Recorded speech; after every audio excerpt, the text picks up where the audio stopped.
part two of the video. What to do for the season ahead? What are we expecting in general? So I think we're expecting a very competitive league. And bear in mind that the three teams that came up this season are a lot stronger than the three teams that came up last season. Leicester and Southampton were both Premier League mainstays for quite a while before they got relegated last season. And Ipswich Towns have had two back-to-back promotions before now into the Premier League, so their manager is clearly onto something. He was even scouted by both Chelsea and Man United for the managerial job, but opted to stay at Ipswich. So clearly they're onto something there. Got a nice young up-and-coming manager who's English as well. And the tax and the gravitas that, the expectation that comes on you when you're an English manager or an English player.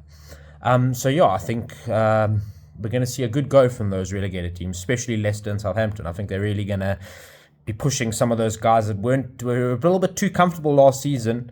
Looking at you, Nottingham Forest, Brentford, Everton, maybe even Wolves or that kind of thing. They're gonna push them a bit hard. They're gonna say, look here, do you really have what it takes, or are we a bit bigger than you? I think that might remain to be seen here. I think also you're going to see it being very tight from second position down to about sixth or maybe even seventh. You're going to see the points totals being pretty close. There's not a flip load I can imagine that separates the second from seventh in the league. And unfortunately also not a lot that will separate seventh from eighth, meaning that one really good team is not even going to finish in Europe. And we really just don't want it to be Spurs. So we really have to just fight our absolute best to just stay in that 2 to 7 bracket. I think we can do it quite reasonably. I don't think we're going to have to break a significant sweat to do it. I think if we just apply ourselves properly and try and get some form of consistency and goal scoring threat, I think around 6th is probably very doable for us. And I think maybe we could even start going towards the top 4 if we really see that our attackers are firing on all cylinders. Then we can maybe adjust after a couple of games and be like, okay, maybe let's try and hit the top 4. But as it stands right now, I think league, what I'm expecting is us to stay in that top 7 and not be the one that drops out, and to try and maintain a 6th place. I think maybe even try for 5th or top 4. But yeah, I think I expect us to be in and around there, somewhere between 4 to 6. I think if we've found some consistency and we're serious, I think we can get 4th to 6th. In terms of the other clubs, United had a very, very good transfer window. I expect them easily shoe in for top 6 this season. Absolute shoe in. Even more sure than I am for Spurs. Probably 4th, 5th. Man United, West Ham gonna be teetering on the edge. They could be that team that's unlucky enough to be 8th. Could even be the team 9th, 10th, but they could even be as high as 6th or 7th. Wouldn't absolutely surprise me. Villa, I don't think they're going to drop off maybe as big as what Newcastle did the previous season. They've now managed to increase their squad depth quite a bit. They've retained some very good players like Ollie Watkins. John Duran probably still looks like he's going to stay, so they've got another somewhat okay, pretty decent backup striker there. And they've got a very good manager in Unai Emery. So, I think Champions League might hit them a little bit, but yeah, I think they can easily still also be in that, around 6, 7, 8th, around somewhere around there playing with. That's what I'm saying. You see these teams that are around there, West Ham, Villa, Spurs, all those guys, even Chelsea, you're thinking, one of you is going to, maybe even in Newcastle, you're thinking, one of you guys is actually going to miss out. I think who are the weakest of those 4 that I've just mentioned? I'd probably say Newcastle.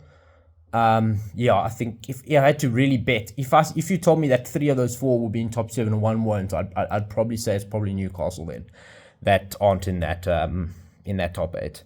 I mean top 7. So I think and I expect City to extend the gap at the top of the table. I don't think it'll be as close as it was the last 2 seasons with them and Arsenal. I think City will be a pretty clear winner this time. I don't think it's going to the final day. I think like 2 seasons ago, there'll be some games to spare. I think maybe even last season there was 1 game to spare. I think this season there might be 2 or 3 games to spare. I don't think Arsenal have had as great of a window as it stands right now as what maybe they could have. I think they might still maintain second. A lot of people still have nailed on for second, like there's no doubt in their minds. I have some kind of doubt, to be honest. is if they can really maintain a second place, or like really realistically push City. But who knows? I mean, if anyone probably is equipped to it, is them, even without adding a billion players to their squad. They have a good manager that had given him lots of time. The players are used to his system. He clearly gets in who he wants, and he gets things done. He does league. He did well, pretty well in preseason, winning games against top and lower oppositions. Smashed Xabi Alonso's invincible Bayer Leverkusen 4-1 in a preseason friendly recently. So who am I to say, if it's a bad window or not for them, because they're in a different position. Yeah. And then United, like I said, good window. Chelsea, it's a very dodgy one. Yeah, I mean, they could finish top four, or they could finish in mid-table. I think that's about as extensive, that's about as deep or as extensive as possibly goes for them. Their preseason form has been pretty poor, guys. I think they've only won 2 of their 6 games. Look, they had a decentish draw of Inter actually when they were at Stamford Bridge this last weekend. So that's somewhat good. I mean, Inter flipping ran away with the Serie A last season. They got elite striker like Lautaro Martinez there, and Marcus Thuram as well as a backup. So they're not struggling with their attacking and with their general, demeanour. And they still got a draw, Chelsea, with them. So, but yet they've also lost to some really, even to some minnows that they've been losing. So Maresca, championship guy, it's a bit tricky. I still don't know if it was the right decision to sack Pochettino at the moment they did. If you'd asked me mid-season last season for Chelsea, I would have said, definitely they must sack Pochettino, or Pochettino will be sacked. I was kind of thinking with the last couple of games to go that, he's got on such a run now, I don't think they will, but yet they did. Let's see. I think Enzo apparently plays a lot more of a regimented, strict, system, so to speak. And he likes playing players in certain positions, and he doesn't really give them a lot of leeway to venture out or be adventurous or whatever. And the adventurous tactic is what really helped Cole Palmer last season. So it'll be a bit of Chelsea fans are a bit worried that Enzo might end up stunting Cole Palmer or subdue Cole Palmer's performances slightly this season compared to last season. But let's see. They got some decent quality-ish players. Looks like they're probably going to get a striker over the line. Maybe. Probably will happen, João Felix, to be honest. They've strengthened, I think, somewhat decently, added a lot of squad depth. Probably a lot of these signings are still, doing what Chelsea does. They throw a lot of money to and hope things stick. Throw a lot of money at a lot of different young guys, especially. They're definitely following a bit of the Ange model, where they're going for the young talent, the young up and comings to come in. I think anywhere from as high as 4th to as low as 10th or 11th is completely within the realms of possibility. But I would certainly not be surprised if they did manage to get a top 7 spot. I think I would maybe be surprised if they finished above Spurs, though. I think we would do well to do a hat trick of finishing above Chelsea in the league, and I do think it is actually possible given the squads that we have on paper and the stability now of Ange coming into a second season. I think it's really good that Ange has the second season, and that so far pretty much all the signings we've made under his tenure we know are Postecoglou signings. I think that's a good sign that he's getting backed, and so far touch wood. You can see me. I'm actually going to touch wood. So far, none of his signings have been poor. They've all been pretty solid. Van der Ven, very good. Vicario, very good. Madison, maybe a bit dodgy at times, but he started off very good, and we can see why we wanted him. And I think there is still that player in there with him. So he's not really making Brendan Johnson. I think somewhat has been a little bit better than a lot of people actually anticipated at the end of last season. So you know what? He's not bringing in rubbish. He does sometimes bring in what we call controversial signings. We don't all agree, but he's getting players in that he wants. I think it's going to be quite a solid campaign. I think it's going to be very interesting. I think a lot of teams have gotten stronger.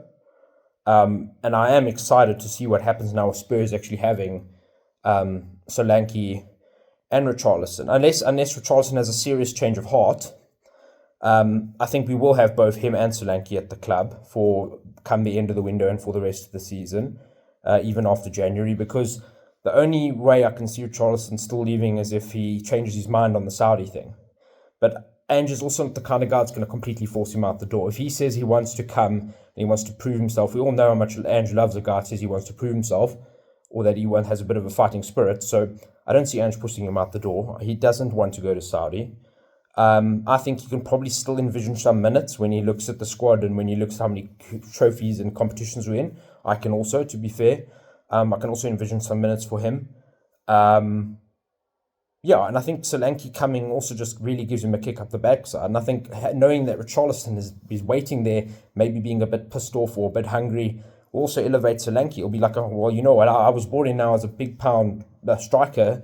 Postecoglou said, I'm the striker he wants, but I need to prove it, or else he's gonna maybe reconsider.